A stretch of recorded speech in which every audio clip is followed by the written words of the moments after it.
Hello, good morning, everyone. Just checking in. Hope everyone's doing really well. Um, so much change is happening so fast, and it will continue to get faster as intensity becomes more accessible to people. The more people that can handle intensity, the faster change happens, but also the slower our perception becomes. And so the tortoise path is really powerful, and if you can fully slow down, you could actually stop to the point where you unbind from this illusion, and then you activate the abstract, and then there is no race. You've already achieved it, right? So the tortoise versus the hare is more symbolic than we realize. It's the teaching of the capacity to slow down your mind to the point that eventually you can get it to not even do its thing, that you fully enter pure feeling. And then you receive guidance and information, and you can process it still using the intellect, but it would be something total of your entire body, right? So a lot of people look and avoid certain areas of their system, and so people that are spiritual tend to try to live in their upper chakras, and then people that are not try to sort of avoid their upper chakras. Reality is we want to live in our lower chakras, in our middle chakras, and our upper chakras. There's no reason to ever be so that would put you from as in your heart center, and then everything would be balanced. You do want to be in the upper house doing, you want to do all the things to have access to it, right? So semen retention for men, and um, all the, you know, becoming undistracted, becoming able to focus, be able to have access to your attention, be able to um, choose really the abstract over the illusion, right? So whether you're psychedelic, whether you've used medicine, whether you've pursued this information through Castaneda, the goal is to, or not that there's a goal, intense, we want to be goalless, right? So that we're free. But at the same time, if there was something to do here, it is to not do. And so when you not do, all the chakras light up. It just takes a matter of time. So the secret to shamanism is silence, that you don't talk to yourself. That's all it is. You think you have to go into these sweat lodges or do these drugs or anything, but it's all just things that might get you to the place where you stop talking to yourself. That's it. And so there's not a big secret to sorcery or shamanism. It's just that we are all under the influence of the hive mind, which makes us talk to ourselves. When you get out of that hive mind, just for a little bit of time, at least you have a reference point and you understand you know, what is going on for yourself and for others. And I've talked about, I first discovered that hive mind taking over my dreaming at 4. This is what the shamans call the flyers or the mud shadows or the voladeras. This is a predatorial energetic system that's in place to make sure that we don't evolve, so that we can maintain this illusion, so that we're constantly running ourselves like batteries, which creates an energy that these forces are allowed to access their own power from. Shamans learn to stop feeding that force, and they extract themselves from that process. That's insane, but that's what they do. That's what I'm doing. I'm taking care of my energy to such a degree that I'm no longer being fed off to the degree that I was. There are stages to this. I'm nowhere near the level that others are, but I'm a lot further along than a lot of people because I've been doing this a long time. Um, but we are in a really unique time where someone like me, my journey is going to be expedited, and people that are just getting into this, they're going to get a quick, fast track because there's so much support. So some of us had to trudge through some pretty difficult times to get here, and some of you who are just starting are going to be able to. You're just supported now because we're in a time where this way of things is becoming available through exposure. So the system that's been in place is failing because it was destined to, because it was based out of fear, and it was based out of control. And so the universe is going to offer a really unique lesson. And so the tonal, the world in which the illusion in which we live is going to start to go away. And then the wall, the abstract, the spirit of things, the teachings of God, the armor of God, all of this stuff's going to start to play a role in your life more than you could have ever imagined. This is incredible. But you do want to start paying attention, to the changes that are happening to you, and get clear and communicate to those that you care about what you're going through, and start to prepare for that which is becoming available for you to integrate. So that's what integration is. It's like, it's like making peace with things and coming into reality. Like the Velveteen Rabbit became loved and alive after a long period of time of being something that wasn't in theory real. And that's an interesting story too. It's like intent is powerful, and children are powerful, and when their intent is set forward, they can turn something that may be one thing into something else, and it's magic, pure magic. But it's not something that everyone would witness. Only the child would experience the magic, because the child is fully allowed their perception to move into it. If you don't believe in magic, there's no chance of you ever discovering it, because it's protected. And so the things I get into and do with my time are not normal things for most people. but I unlocked that door a long time ago. When you unlock that door, you'll have access to the same things that I have access to. You don't want to open that door until you're ready, though. And so you want to take care of yourself on every level. And you want to have your gratitude in place. But in order to feel a lot of gratitude, you got to have ecstatic experience. So you're going to want to get out of any rules that you've told yourself, right? Because how are you going to reach ecstasy if you don't even know yourself? And if you're telling yourself you can't do this, you can't do that. Truth is, it doesn't matter how many drugs you take or don't take. It's all about your perception and your capacity to let go and let God, be guided, and forgive yourself and come out of shame and guilt. If you're tapped into your passion and you want to go do MDMA with your partner, and you're being told that you can't and that's bad, or you've convinced yourself of something, like, I don't do that drug, but that doesn't mean you shouldn't. Like, but if you've tapped your serotonin, you've done a bunch of MDMA all your whole life, and you're still, your life isn't getting better, then that's not the thing to keep doing it. But it might be something for someone to do if they've never done it, or or it's been a long time, or just to come out of any spiritual rules that you think that you have to live by.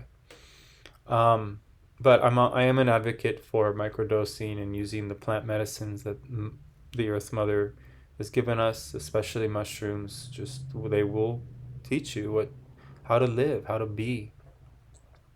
But again, I've opened that door so much. There's no need for me to go there. I'm not scared, but at the same time, I'm already there. It just sort of adds to it. But I will, if guided. But this is a delicate time. We do want to sort of come to terms with that and not miss out and assume that it's all going to fall in our lap. You got to listen. you'll be called to do things, and if you aren't listening, you'll miss that opportunity, and the lessons will get tricky. So I don't know. It's this. I talk about this a lot too. But when you're woke up in the middle of the night, you know, don't avoid it. There's a reason. It's not insomnia. It's your nervous system needs to repair, and so you're gonna want to learn how to take care of yourself. Get up and do the movements. Do some breath work. Look into look outside. Feel your existence. Take notice of your life. Realize, hey, this is where I'm at. This is how I feel right now. I'm scared of the dark, or I love the dark. Whatever, just take it in. This is it. Each morning should feel brand new and different, but instead we wake up basically feeling the same feeling we felt the next day. It's like Groundhog's Day. That's what you want to get out of, right? So you can have a really healthy routine where you drink the same juice every morning, and you sleep in the same position, and you wake up and you do the same breath work and all that. That's different. That's a cool routine. That's healthy and dynamic. It's the fear, the anxiety, the same feeling, the old feelings repeating themselves every day, and the struggle, and you don't want to face certain aspects or whatever. That's that's where a hunter could easily take you out, because their senses can tell that you're domesticated, and it's just easy to but if even you don't know the things that are going to show up for you, and you don't know the feelings, like, even though I have my routines, I decide if I'm going to follow them, like, just like, my plan is to get up and juice and do my thing, but then I'm like, no, I'm not going to do anything, and I'm not even going to go to work on time. I'm going to sit in silence and listen to music this morning because I feel called to, and then I do. And there was always a reason for that. It's just a matter of being in the know within the now. So that'd be a cool phrase. But we are dynamic contributors. We're here to offer our passion and our longing, and it's different. Yours is unique. But your contribution is unique. So whatever it is, your story, it's rich. It didn't happen the way it happened for you the same as someone else. It couldn't have been, because you had a different parent, a different cousin, a different whatever. Like, your stories are different. They come with different characters. They come with different meanings. And we need your story. We need your rich story to be cleansed, right? If you recapitulate your history, you're no longer embarrassed by it. You're free of it. You can tell the story as if it's somebody else's tale.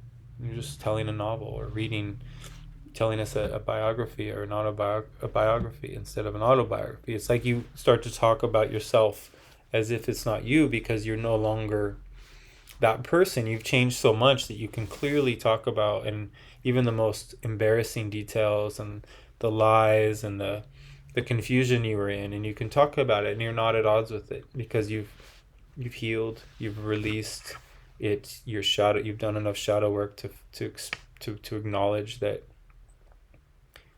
these are critical elements to your development. Your trauma, and the fact that you avoid your trauma, is part of the story. Eventually you will face your trauma, all of it, not just the parts that you think are in the way, but all of it, and then you'll really start to heal. So it feels like you're going backwards. Like, I went to a dojo and I trained really intensely for years, and then I found a teacher who taught that same martial art, but he actually was the real thing, and I had to go back and unlearn everything I learned from that other dojo, and it just looked like I was going backwards, and I kind of was. When I finally kind of had the breakthrough and realized and unbind from those inaccurate teaching. Same with snowboarding, like learning how to turn, you either learn how to turn as naturally, or you learn how to turn sort of forcefully, and it's very masculine and feminine. And if you don't learn the feminine side of a snowboard, you're never going to truly be able to throw down. You're going to always be forcing it. Same with Aikido. The only way you learn Aikido is when you're so exhausted that you couldn't possibly use your muscles. That's when you discover the joint locks, and because otherwise you're always cheating with your oomph, with your power, with your force, with your muscle, right? And so these are old man teachings where you're literally just using the other person's energy and their attack as an opportunity for you to put them and redirect the energy into a pin so that they can no longer attack you, and you don't strike them. You just keep, you may dislocate their elbow or their shoulder because they resist the pin, but that's really on them. You just put them in a situation where if they just calm down, they wouldn't get hurt. But yeah, having to unlearn all that stuff to undo was so embarrassing and confronting, but I felt it and I knew, and my teacher was really legit. So it just was a gift. I learned more from unlearning than I did from learning, if that makes sense. So this is a funny system like that, and we are strange creatures. Um, and so you don't have to learn martial arts in order to have access to your power. Uh, my wife is a very powerful woman. She did learn martial arts too, but she had to come out of all that masculine intensity to discover her feminine in order to heal. And then she discovered how to let go in a way that is so totally different than how a man would let go. And so every person here is being offered a direct relationship with source, and for whatever reason, well, I know the reason, but the interference makes it very difficult to receive that guidance, and we're just very preoccupied. It's all me. We're focused on how our bucket list or us being recognized. We think about and reference our, you know, income or our status or our clothing or all of these things we really get entangled with. Or the opposite, we feel like to merge with society on any level is to sell out, and then so you avoid your life on that respect and try to always live on the fringes of society. That's still an ego thing. That's still upholding a specific wound. They're all wounds. We were just wounded by the program. The programming wounded us. The first time we were told to stand in line in preschool, it was like, what the fuck's going on? Like, we were being given a very specific molding, and we took it on because we were very impressionable. And so it's a beautiful rite of passage to come out of.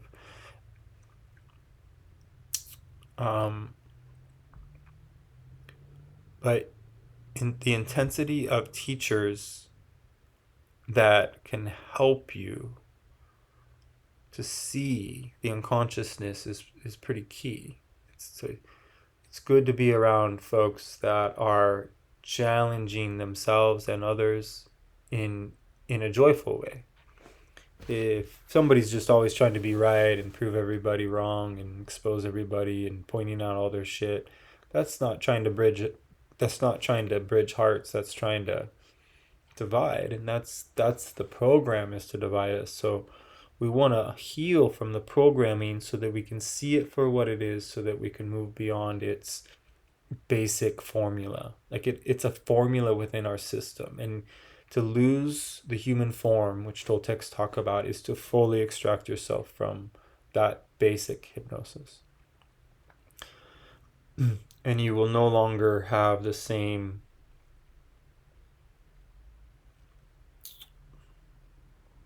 proclivities. You're just not hooked to society's pressure once you lose the human form. And it's an energetic form. It's not like you shapeshift into some, which I'm not saying isn't possible. Brujos and ancient sorcery is still available. So there's a lot to look out there too. But dreaming becomes accessible. Doors open. And lucidity becomes normal when your ego deaths consist of lots of tears and laughter. So we're pretty heavy. We're filled with emotion that we don't process. And we don't have appropriate channel for it to move through the ecstatic channels. So we may get it out in pain and sadness and even some joy, but unfortunately and fortunately, we're going to get called to reach ecstatic states of perception. And that happens through dreaming, or it could happen with a partner, but that could lead to a lot of pain if you're not whole. And you're not going to find a whole partner if you're not whole. And so, I'm not claiming to be whole, but I I do notice a difference. There are people that are much closer to wholeness than others, and you just want to admit and be at peace with it. Doesn't mean you don't be friends with somebody, but as far as a sexual partner goes, it's really pretty critical that you align with somebody that's on your level. It could be hurtful to them if you have too much sexual energy and they don't have a lot of sexual energy. Um, so, and when I say hurtful, I mean confusing, um, on a deep level. Like, it would make one very emotional. Like, I know people that end up sleeping with shamans in the ayahuasca systems, and they go through all these intense processes with these shamans, and then they just kind of they end up very confused and emotionally drained and energetically drained, because a lot of shamans, they basically, male shamans seek women as medicine and fresh medicine. They're always looking for new. And it is what it is. It's pretty old school. um, Toltecs discovered that you either have sex with your genitals or you use the energy that is available to um, do dreaming with all that energy. And so you can still kind of do both once you're detached and you're not carnal focused and you're liberated. But if your focus is still within the physical and you haven't had the breakthrough into the energetic, it's really difficult to understand what I'm talking about. Um, and so, it is what it is. We have to come to terms with how much energy we have. So some shamans can have sex all the time and still do all the dreaming, and some have to give it up entirely in order to do any dreaming at all. It's just the way it is. It has to do with how you're conceived, which is interesting. And so the recapitulation can get you all the way back to the conception. It can take you all the way into the womb, take you all the way back to the conception. You'll see your parents, not like, but you see the energy. You see their love or their lack of love. So those are real journeys. Those are inner journeys. That's the inner space. That's the abyss. When you can go inward, you can reach the abyss and you can discover eternity, and that it's eternal. When you're in eternity, it's eternal. There's no time. So that kind of intensity makes you feel like you've lived thousands of years while everyone else is just a walking dead. And that's what the Toltecs referred to the majority of people as phantoms. And as you start to become free, the phantoms will pull on you to stay, because they're under a program too. It's like the agents, the Agent Smiths, but that was more of like in a war version. This is more like, this is no joke. And so you have to come to terms with the phantoms, that they're necessary, that it's unconsciousness, that it's it's part of our story. That we wouldn't have had, like, the more unconsciousness I perceive, the greater the jolt. So when I set up dreaming at night and then I drift into my thoughts and I'm way down the line thinking, and I completely got distracted and I've left what I was doing. When I realize it, it's like I jolt out of it so hard and go right into my dreaming because I'm sort of like pissed at myself. And it's just like, Jesus Christ, I let myself get distracted for that long. And I bring it all the way back right to what I was doing. And that's where I have the breakthrough, right in that second. Not from direct holding silence for long periods of time. I mean, I have that. It's hard to explain, but this incredible door opens that just pulls me into the interesting nature of the energy I'm perceiving right away, because I went from extreme thought to silence all of a sudden. And it's this huge jolt. It takes me into lucidity, and I'm more likely to have a profound experience when that kind of event transpires in my night, which is funny. And same thing would happen in martial arts. The more difficult of a day I would have at work as a carpenter or whatever I was doing, the more challenging, the better my martial arts were at night. It's like I was able to access my shadow and my pain through having a challenging experience and then release it, and therefore I felt the best at the end of the day when that formula occurred.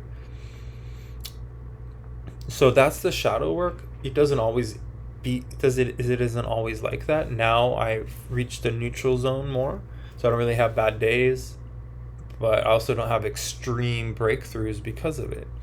And that's more sustainable. But there's a stage where you're deep in the shadow work and you do want to get it out. So I would pick fights with girlfriends and stuff, knowing that it was just to fucking feel stuff that I couldn't feel on my own. I was using them, and I would tell them, look, I know this is just stupid, but I need to go through this. And they would either leave, or they would help, or we'd fight or whatever. But getting it out, the things you haven't told them, the things you won't say to yourself, the things you can't tell your parents or your kids or whatever. Like, it just depends on where you're at. But the sooner we get honest with ourselves and others, Toltecs say you can't have any debt or any lies in order to reach freedom, in order to reach the third attention intact. So at some point you want to get clear on all that stuff. Tell the truth. Unburden yourself from carrying any lies, and unburden yourself from any debt. And I don't mean like if you owe the government or IRS money, because that's all them.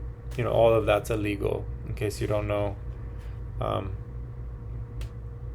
The Federal Reserve itself is an illegal institution. There's no energetic ties to that kind of debt. I'm talking about debt like you and your friend had a company, it didn't end well, you didn't do the right thing, you didn't pay what you owed, right?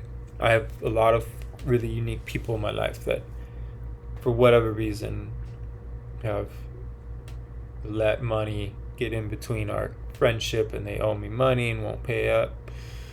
It's all good. I seek very powerful, interesting people who walk that fine line, and I gave them an opportunity to do the right thing. And some of them, they're so spun out that they don't it's not even a thought in their mind. And then some of them, it's heavy. They know they should pay me, it would help them, but they don't because their greed or their fear or their, it's none of it matters to me, except that, it's energetically, it's a tricky thing to clear when somebody is indebted to you, it, like, as far as how much you let it get to you. Like, if you're letting things get to you, you're not going to be able to do dreaming. So I can't take that shit on. And people could say, oh, you were born with money and blah, blah, blah. Like, yeah, you're right. Everyone's story is different. So I would hitchhike out of town and go start a new life in other places just to prove that I could do it. And with nothing. Just the stuff on my back and the food in my backpack, and I would always get work, I'd always get labor, and I'd get enough cash, and I'd find a place to stay, and I'd start to build my income and start over, just see what I could do. I did that in a few places, just short stints, and the magnetism works. You know, um, not that I haven't had advantages, and I was raised in a family that had income, so it's a and but I my thing was I was embarrassed by it, so I'd go out and try to actually, I don't know, I didn't mean to or subconsciously, but I would attract people that had nothing or very little, and I would actually support them, or I'd feel like I needed to, you know, balance it out. I think I was embarrassed. I also had somebody tell me in grade school that I wasn't going to be able to hang out with the kids that I'm used to hanging out with because I was smart and they weren't. And that pissed me off so much that it kind of made a vow never to hang out with like the intellectual crowd again.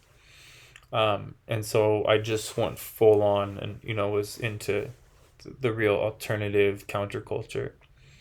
Um, I had the time of my life. I don't regret it for a second. And that's all been proven to be true. All the intellectuals and all the people of you know, currently are not able to energetically grasp what's occurring because they're in their intellect. They have their PhD and they've been indoctrinated so deeply that they can't perceive or accept the fact that that what's happening is really happening.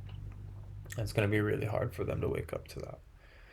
Um, it's a deep spell that gets put on people that go all the way through school, especially doctors. My God, it's terrible what they do to them. They make them feel like gods, and you know, you got like Joe Rogan waking up doctors about how to read statistics because the doctors are so brainwashed to believe the narrative. You know, so that's where we're at. We're finally in an opportunity where we get to see the truth of things, which is that we've been lied to about medical science. Pseudoscience has been running our colleges and institutions and universities, and you know, a lot of deaths are unnecessary. The ventilators with COVID, the chemotherapy, the surgeries, just the basic surgeries that are for shoulder surgeries are things that are so unnecessary. Most pain manifests physically because of an energetic thing that's not released or an emotional issue. Um, and through holistic healing, yoga, and or martial arts or the movements I teach, or you know, the different systems available to you to relieve stress, to release stress, right? Stress is really the one. Like, I had a lot of injuries as a carpenter, but I was lifting things I shouldn't have been on my own because I was so busy and I had my own company and too many employees and I just too much going on. But it was because I'm embarrassed to ask for help. You know, I created the pain in my body out of an unwillingness to just simply bother people. You know, I just was very like in my own world. I didn't want to. I was very private and still am. So it's still an issue for me. You know, but I've learned that, you know, but that was back in the time when I was doing things out of fear of not having enough, right? And now, so now I'm not in that fear, and so I don't take on work in desperation to try to maintain a future security, right? I'm trusting, I'm listening, I'm not avoiding. So if I need to make money, I can because I'm open. If I don't need to, I can take time off and take care of myself and prepare for the next time. And so people live their whole life and then retire and try to live their main remaining days doing something separate from work. But it was their youth that they were supposed to be living. Your elder years are for reflection. And so, unfortunately, we've been hijacked in that respect, in that most people have had their attention and their awareness intervened on energetically, and they never realized it. So I want you guys to realize it. I know you can sense it, but I want you to come fully to terms with it and then make peace with the interference. You're not going to shake the interference. This hypnosis is intense. You can spend time away from it though, and that's what an ego death is. And then you go back in and you deal with it again, but your ego death changes you and you start to have a totally different assessment of things. It's really powerful. And so, liberate yourself. Look at things. It doesn't mean like, oh, sell your shit and quit your job. And I mean, just liberate your perception. If you really want to heal stuff and you hate your job, find a way to love your job before you quit. Find a way to transcend the thing that's difficult rather than run from it and call it the matrix and call it the bad thing. Because if you're anti something, if you're pushing something away, it's going to swing back and hit you in the face. If you're pulling something towards you that you want, it's eventually going to have to swing, right? Because you went and pulled something from its center towards you. It's going to swing away and you're going to feel pain from it leaving you. So if you're pushing or pulling, then you're not at peace. That's it, you guys. Hope everyone does really well this next few days coming up, and we'll talk soon. Take care.